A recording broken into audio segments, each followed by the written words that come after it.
ده في مشاكل في قضايا مرفوعة اصلا. وفي المحاكم يا طبعا الشخير. احكي لي بقى. طيب الشخير ده في ناس اه خلعت جوزها عشان بيشخر. صح. طيب ما هو الشخير ده مشكلة كبيرة. اه طبعا. والشخير دوت بيؤدي في الآخر لانقطاع النفس أثناء النوم. مم. يعني الشخص اللي بيشخر كتير ده في الغالب عنده مشكلة في الجهاز التنفسي، الدنيا مش مظبوطة، لما تتفاقم بيحصل انقطاع في النفس أثناء النوم.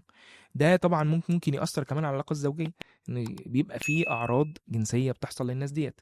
تمام. يا اه موضوع كبير. فهو الموضوع متشعب، والموضوع خطير، والموضوع لازم الشخص دوت لما يسمع المعلومات دي لازم ينتبه ويبدأ يدور على التشخيص.